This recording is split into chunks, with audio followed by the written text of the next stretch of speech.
Bonjour, c'est Hugo, le facilitateur immobilier, également gérant du cabinet des Amis Conseillers Patrimoine. Et aujourd'hui, je voulais vous parler d'un sujet qui est pourquoi investir à Bordeaux. Que vous soyez bordelais ou que vous soyez à l'extérieur de Bordeaux, quelqu'un d'une autre ville, pourquoi investir à Bordeaux peut être une bonne solution, dans quelle situation, notamment avec quel dispositif, dans quel type d'exploitation. Et je vais vous montrer aujourd'hui pourquoi ça peut être une réelle bonne affaire pour vous. Alors, Bordeaux, c'est une ville à peu près où il y a 260 000 habitants intramuros et 1,2 million d'habitants, surtout Bordeaux métropole. Sur Bordeaux même, il y a une représentativité de 60% de locataires pour 40% de propriétaires. Il y a donc une demande locative qui est extrêmement importante et vous n'aurez aucun problème à louer lors d'un investissement locatif. Bordeaux est une ville également qui attire beaucoup d'étudiants avec tous ses universités et ses écoles, ce qui fait qu'il y a une demande étudiante extrêmement importante. Effectivement, cela peut venir booster des rentabilités, notamment avec une population étudiante qui est en demande urgente de logement, avec des processus d'optimisation qui pourront vous faire gagner en rendement. Voilà.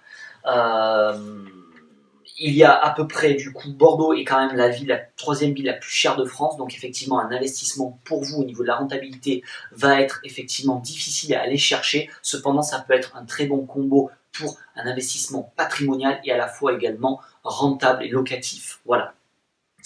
Vous avez à peu près également 2,5 millions de touristes par an à Bordeaux. Notamment Bordeaux attire, mais également l'environnement de Bordeaux, que ce soit au niveau viticole avec des villes comme Saint-Émilion et le Médoc qui attirent des touristes du monde entier pour toute son activité œnologique. Vous avez également le bassin d'Arcachon avec toutes ces stations balnéaires notamment qui peuvent attirer du monde, des gens de la France ou du monde entier, et Bordeaux également par tout son patrimoine notamment qui est riche, vient aussi attirer énormément de touristes grâce à tous ces monuments historiques, son architecture effectivement unique basée sur une architecture de pierre, de bâtiments en pierre, de beaux bâtiments en pierre, de prestige, avec de belles prestations.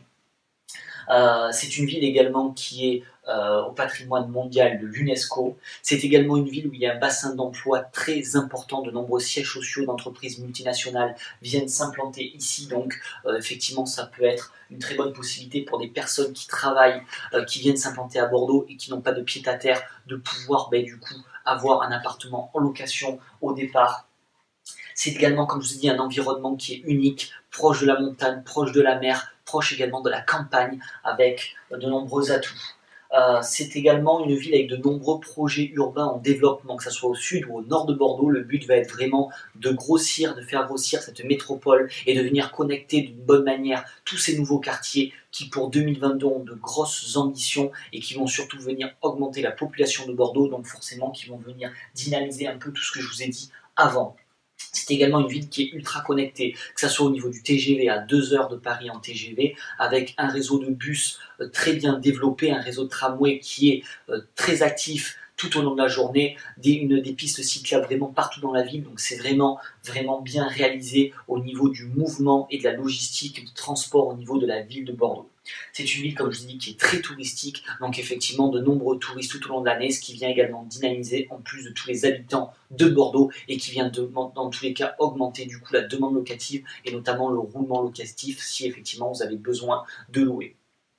Donc, quelles sont maintenant les différentes solutions qui s'offrent à vous pour un investissement locatif? Vous avez tout d'abord les dispositifs qu'on appelle de défiscalisation, c'est-à-dire que vous allez acheter du clé en main, vous allez acheter un logement via différents dispositifs, que ce soit du Malraux, du monument historique, du déficit foncier, du Pinel ancien, etc., etc. Il y a différents dispositifs. Vous allez acheter un logement avec derrière des dispositifs pour réduire vos impositions. Il faut vraiment se renseigner sur les conditions et être accompagné. Et surtout, c'est la clé de voûte de tout. C'est vraiment le plus important. C'est de bien choisir son logement. Ne pas vouloir acheter un logement avec un dispositif de défiscalisation parce que le logement est vraiment la clé de tout. Si vous achetez vraiment pour tout simplement défiscaliser, vous n'achetez pas un bien qui a de bonnes prestations, qui dans le temps perdra de la valeur, vous allez au final vous y perdre dans votre défiscalisation immobilière. Donc il y a différents dispositifs. Les logements proposés à Bordeaux sont pas super nombreux parce que c'est une ville où les prix sont élevés et où du coup les logements pour des dispositifs de défiscalisation qui doivent respecter vraiment des cadres très précis sont du coup assez contraignants, et du coup l'offre n'est pas super développée, mais il y a effectivement des produits. Il faut surtout être en relation avec les bons professionnels qui connaissent effectivement les logements qui sont éligibles à ces dispositifs de défiscalisation pour vous permettre de réduire vos impôts tout en investissant dans l'immobilier. Il y a également une autre possibilité qui est vous d'acheter dans tous les cas un logement, que ce soit un logement ancien ou un logement neuf, et de venir derrière l'exploiter, soit en location meublée, soit en location nue, pour pouvoir derrière en retirer effectivement des revenus locatifs. Donc là, ça ne sera pas du clé en main comme dans des dispositifs de défiscalisation, ça sera une démarche qui sera réalisée de vous-même. Ça peut être parfois plus avantageux car vous pouvez avoir de plus grosses rentabilités, notamment en optimisant l'exploitation via de la colocation, notamment en achetant des appartements neufs et en les louant notamment en colocation avec des aménagements qui sont quasiment également tout préparés, mais il y aura un peu plus de gestion à faire de votre part, quoique vous pouvez également le déléguer et venir un peu gonfler effectivement ces rentabilités par la suite. Il y a également la location meublée assez classique, la location par exemple courte durée, comme on l'a souligné avant avec toute la demande touristique. Vous avez la possibilité, notamment par des sites comme Airbnb et autres, de faire à peu près 140 jours par an de location courte durée, et après de pouvoir venir y ajouter une location meublée sur les 8-9 mois de l'année, tout simplement avec un étudiant par exemple. Pendant ces 3 mois, vous faites de la location touristique, vous venez gonfler effectivement votre rentabilité et optimiser au maximum votre logement à Bordeaux, tout en réalisant un investissement patrimonial, donc plutôt bien situé, avec des prix qui sont quand même assez élevés à l'achat, mais vous venez vous y retrouver largement à la fin grâce à une exploitation optimisée de votre logement. J'espère que cette vidéo sur l'investissement à Bordeaux, les différents dispositifs, les différents types d'exploitation vous aura un peu éclairé. Je vous invite surtout à vous rapprocher d'un professionnel compétent qui pourra vous expliquer bien les différences entre les deux, et surtout vous mettre en face d'un logement patrimonial ou notamment de bonne qualité qui ne perdra pas en valeur dans le temps à la suite de votre investissement locatif ou de votre défiscalisation immobilière.